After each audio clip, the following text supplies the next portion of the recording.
Hey guys! Another day, another vlog.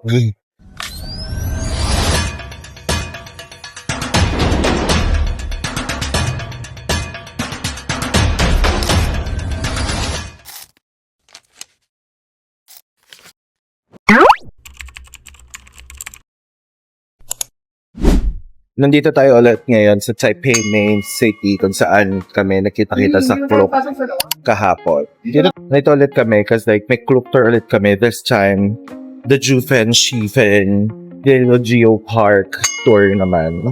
Nag-taxi na kami kasi medyo akala namin malilate na kami. Actually, late na talaga. Late kami umalis. So, pero on time kami sa meetup. Late lang kami umalis. Ang binayaran namin ay 125 New Taipei dollar. Yun lang. Mura na yun kasi apat kami. Maghahati-hati. Compared sa mag-train din kami tapos mag-iintay kami ng train. Monday ngayon may pasok yung mga tao. So, baka mahirapan kami sa train. So, ayun, nag-taxi na kami. So, this is the main station. Pakita ko sa inyo. Ayan. It's nice, right? Sumayaw yung SB19 dito nung nakaraan. Ang laki niya. Parang yan. Okay. Kitain na namin yung aming Klook tour. Guys, nakita na namin yung tour group namin. So, bibili na ako ng breakfast sa Family Mart. Pag nasa Taiwan kayo guys, try nyo tong kape na to, masarap. Tinikman ko siya kahapon. May isang flavor pa to, color white, tapos pink yung takip. Madami siya dito siya kahapon. Grabe, 24 hours lang yung lumipas, naubos siya agad. Ganito siya kadami kahapon eh. Masarap, mas masarap yun. Yung isa eh. Hey guys! Guys, nasa bus na kami. So, today pupunta kami sa Jufen, Shifen Waterfall, Shifen yung sa Lantern, and then sa Yeo Geo Park. And buong araw siya na tour. Matatapos kami mga 6 p.m. So, samahan niyo kami.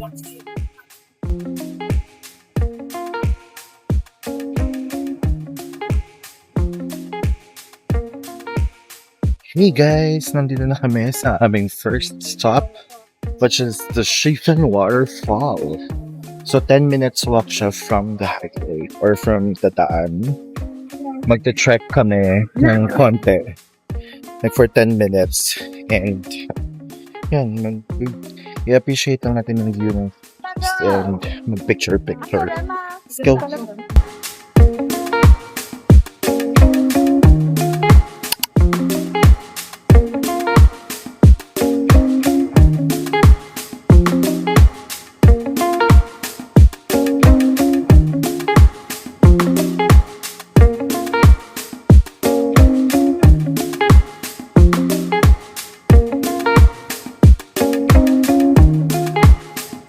Guys, we're here at our second destination, ang Shifen Old Street.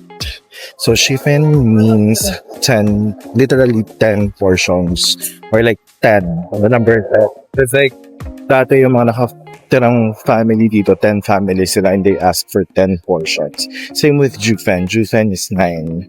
So, yun yung history niya, 10 portions, or 10. So, let's go. Magpapalipad na kami dito ng Sky Lanterns. And then, mag-iikot-ikot doon sa train tracks. So, parang ito yung katumbas ng train street sa Hanoi. So, let's go.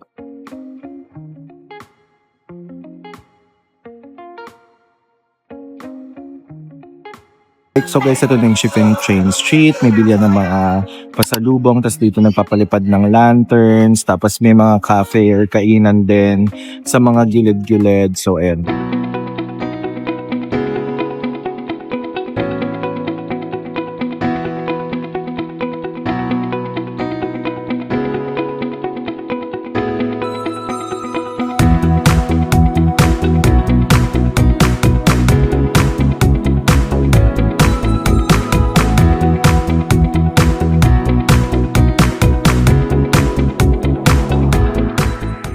So, ayan yung meaning ng mga colors niya.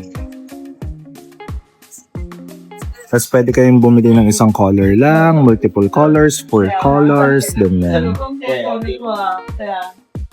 So, 250 NTD yung apat na colors. Ayan. Tapos kapag 8 colors na rainbow, 350. So guys, makakabili din kayo ng mga ref magnets dito sa Schufen Street.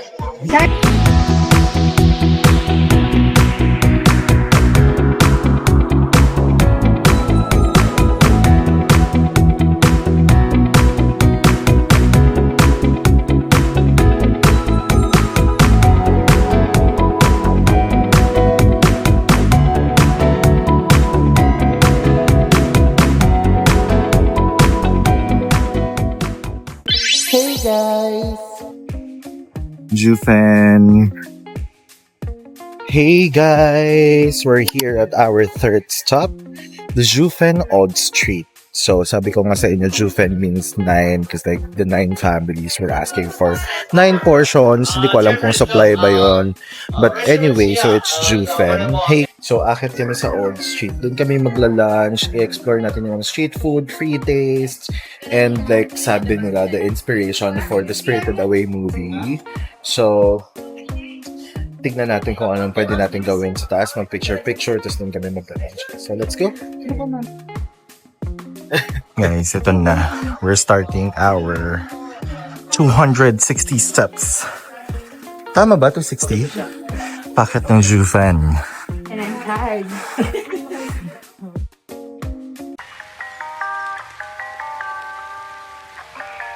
Ridiculous. I'm sorry. Oh, that's all right.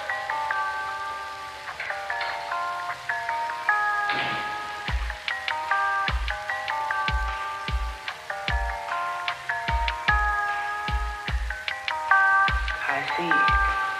Well,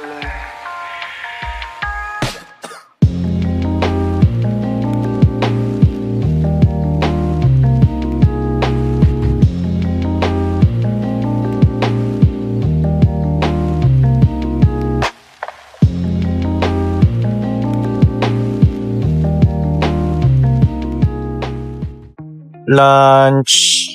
Guys, this is our lunch. Xiaolongbao with braised pork and then noodles. Ganyan. Dito yan sa Jufen. Mochi!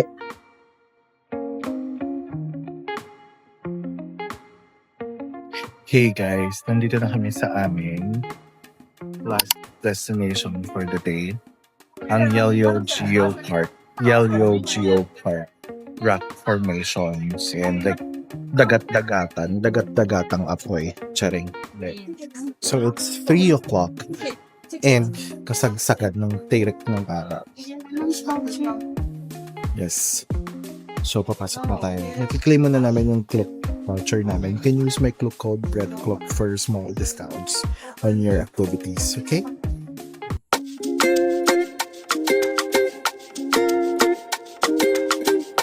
Guys, this is Helio Geo Park. Ayan.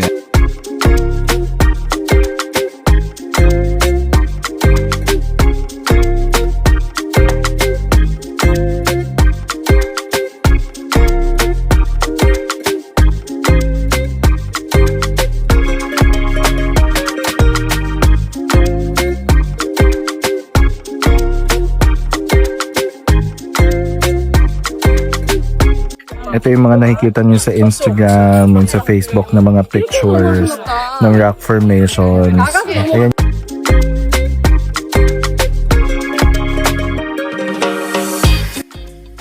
Guys, in fairness, maganda naman dito sa Yellow Geo Park. It's just that, ang init-init, it's 3 p.m. and then, nasa tabi pa kami ng dagat. So, you know, ang init niya talaga. Hanapin natin yung mga famous rock formations.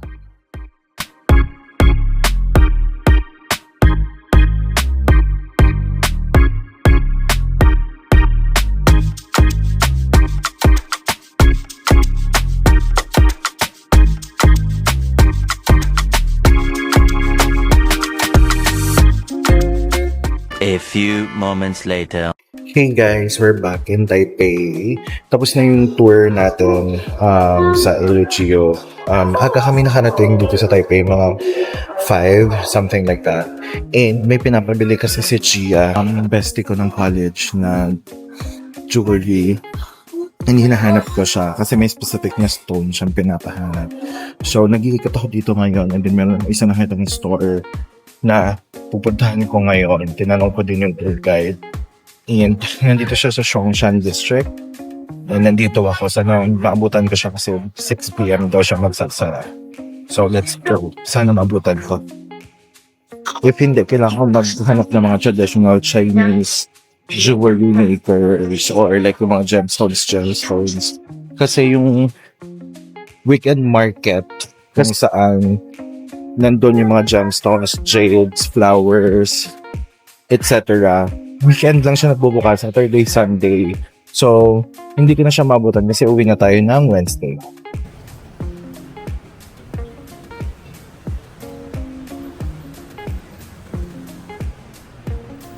So guys, habang hinahanap ko yung jewelry store na pagbibilan ko, may nahanap akong bagong or iba namang night market or like street food market here in Taipei. Hindi ko alam kung anong location nito. Ilalagay ko na lang dyan kasi like nag-search lang ako. Pero in fairness, madami pang pwedeng bilhin dito. Tapos ayun, may mga damit doon, no?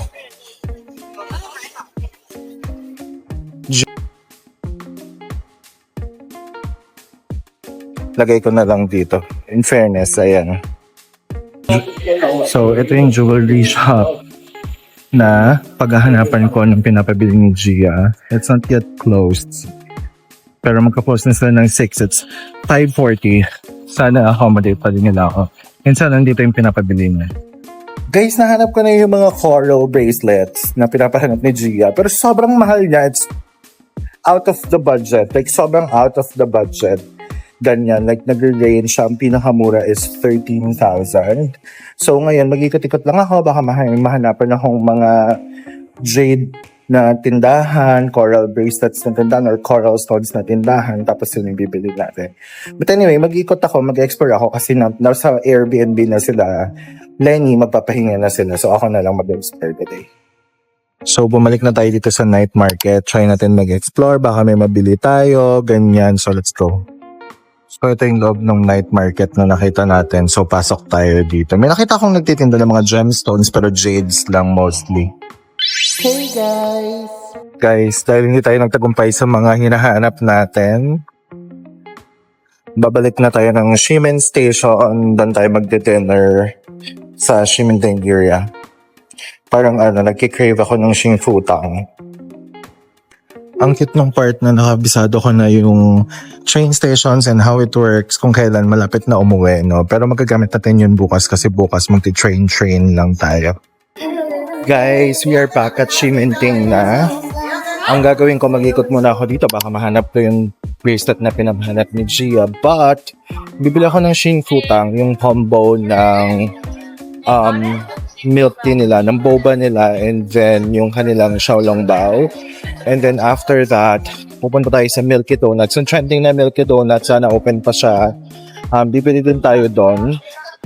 And kung ano pang pwede natin kainin dito na tayo kakain, tapos magpapahinga tayo kasi bukas maaga kami, marami kami mga lakad-lakad tomorrow. So kanina sa mga trains, super sikip, sa mga bus masikip, tapos traffic kasi like Monday to day, tapos uwian ng mga tao galing work. So ang daming tao talaga, tapos nagmamadali yung mga tao, bawal kang babagal-babal.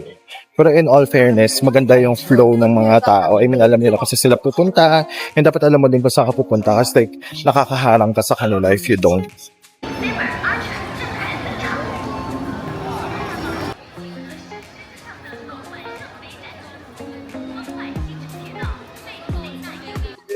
So, yan na. Bibili tayo dito sa Xingfutang and bibili na natin yung combo kasi para yun na din yung dinner natin, yung xiaolongbao. Haba ng pila. Pero syempre pipila pa din tayo.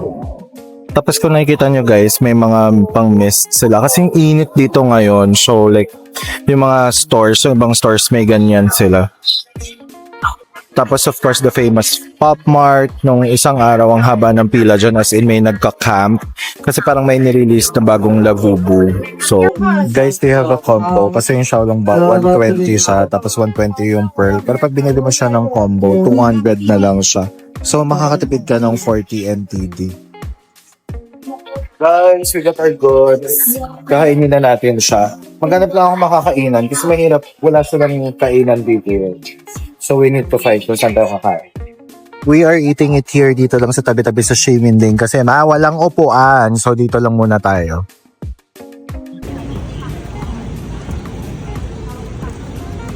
Kainin na natin siya. Xingfutang na Xiaolong Bao. Ano siya? 6 pieces. 200 kasama yung drink.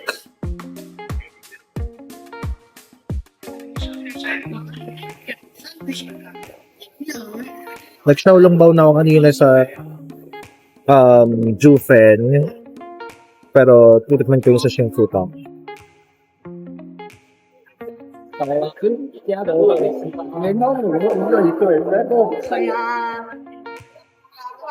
Okay naman. Medyo kulang sa sabaw. Kulang sa soup sa loob. But yeah, it's good. Masarap yung pork sa loob. Guys, naubos ko na yung Xiaolong Bao. In fairness, ang sarap niya. Tsaka medyo mabigat siya sa chat kasi 6 pieces siya. So, ngayon ang gagawin ko, dessert, crispy milk donuts. Mahaba yung pila doon, so kailangan natin ng pasensya. And along the way, maghanap na rin tayo ng bracelet and crystals na pinapabili ni Gia. Buhay na naman yung Ximending kasi gabi na naman. Pero nasa isang alley tayo na hindi matao. Sa yung main alley, ang daming tao. So ito na, pipila na tayo sa crispy milk donut. Sana may maabutan pa tayo kasi it's already 7 p.m. Tapos yung katabi ng crispy milk donut, mga buns na may laman sa loob. Parang siopaw. Ganyan. Since 1999 pa daw sila. Guys, we bought the crispy milk donut na. So, it's 40 NTD each. So, tikman na natin. Guys, we bought the crispy donut na in fairness, masarap siya. It's actually really good. For 40 NTD, hindi na masama. It's so crispy, bagong luto, mainit. The milk is masarap. So, worth it bilhin. I got the hype now. Ang gagawin natin is pumasok ko dito sa parang mini na mall na may mga chamge and tindahan. Baka mahanap natin dito yung pinapabili ni Gia. Grabe guys, busog na busog ako kasi di ba nag-Xiaolong Bao ako. Tapos yung sagon nito, yung boba nito, sobrang dami. Parang lagpas kalahati or like kalahati. Halos boba. Sa bigat-bigat niya sa tiyan, tapos yung milky donut pa. Grabe, masarap. So now, pabalik na ako sa Airbnb. Maglalakad na ako kasi para makapagpahinga tayo mga gabay. Ayos natin yung mga luggage natin. And wala na tayong gagalawin kapag bago tayo umalis ng Wednesday. Ganyan. So, and po ano pa yung mga pwede natin madagdag if ever based sa luggage natin. Or like extra luggage, extra space. Masakit na rin kasi yung paa ko. Guys, thank you so much sa pagsama niyo sa tour namin today and pagsama niyo sa akin sa pag-ikot. Dito sa Ximending, hanapin niya yung napabili ng friend ko. Nakarating tayo ng Songshan District. So, sobrang happy ko today. Satisfied yung pag-ikot. So, I'll see you tomorrow. Again, madami tayong itinerary or marami tayong activity sa itinerary natin. Samahan niyo dito ko. Good night. Bye!